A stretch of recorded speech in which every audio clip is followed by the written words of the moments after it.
This wristwatch is one of the most irresistible watches I've ever handled in a way that you would never imagine. Find out how with the Nove Gemini.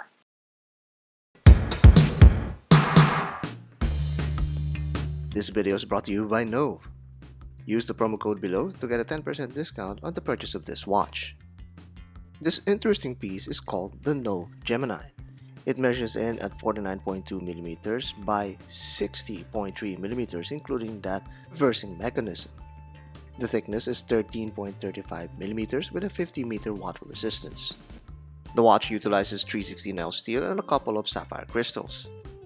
It also uses two Swiss Ronda SlimTech quartz movements, the 1062 and 1064. So, what can I say? The first time I saw this, my jaw dropped. It's big and massive. In all honesty, I think I have finally gotten a watch to review that I cannot physically wear. Aside from its sheer volume, there are a lot of fine-grade finishing that you can observe all over the case and bracelet. But let's toss this on my wrist to see if I'm man enough to handle it. Well, I guess the imprint on my wrist isn't that bad. That straight-cut bracelet makes it appear bigger than it actually wears. While its proportions may be an illusion, the mechanical contraption at the 12 o'clock position is the most literal and obvious feature of this watch. Raise the lever on the side of this watch and you will be treated to a transforming mechanism to display a second watch dial. Eat your heart out, Panerai. And similar to a Panerai, you will need to pull down the crown with the tip of your nail or finger to set the time. You can do the same for the other dial by lifting the lever and flipping the watch over. If you haven't figured out by now, this watch uses two movements to achieve this effect. With two separate movements, hence the Gemini namesake, you can set two different time zones with this watch. So now you can travel while imagining you're in a Christopher Nolan movie.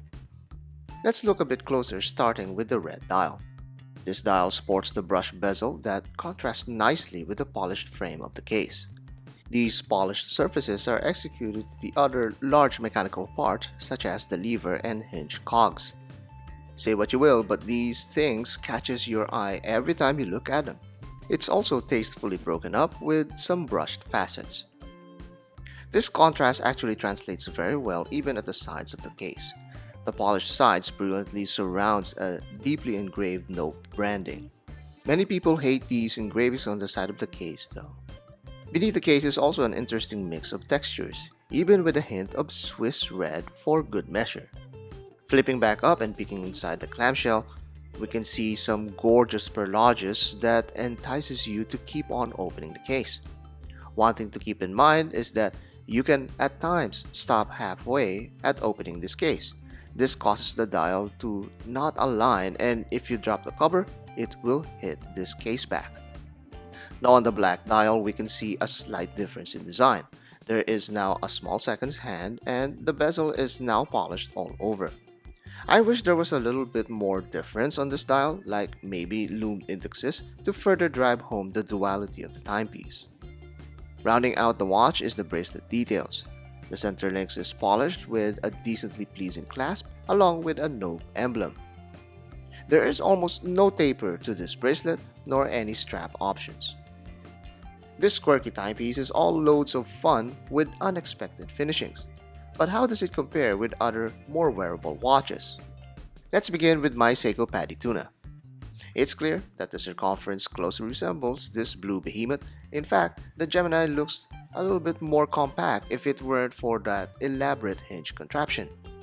Against the crownless C63, this watch is just a tad bigger, and with that smaller dial, it somewhat helps balance out the visual proportions. The weight, of course, is a totally different story altogether. But what about a square G-Shock? As you can see, it also is just a little bit bigger than one of the smallest G-Shocks out there. So if you're used to wearing even bigger G-Shocks, you'll have no issues wearing the Gemini. Finally, let's get the modern standard of dive watches, the Submariner. This Maxi K Sub is no match for the hulking dimensions of this offering by Nove. There's no finesse or refinement against the Sub, just raw, brutish lines. But no matter what comparison we make against these watches on the table, none of them can invert like the Nove Gemini could. It's a watch that seems to be built around a gimmick and not exactly for the faintest of wrists. But I've been wearing it a lot, and I lost quite a lot of time doing this.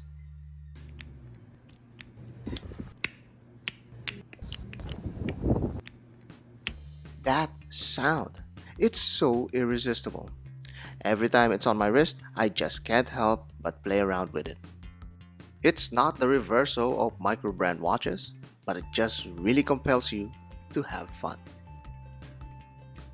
It's bold, it's big, and it's a fidget spinner that's a conversation waiting to happen. It's the Nove Gemini, and it's a flippin' fun watch. See what I did there? Flippin', flippin' fun watch.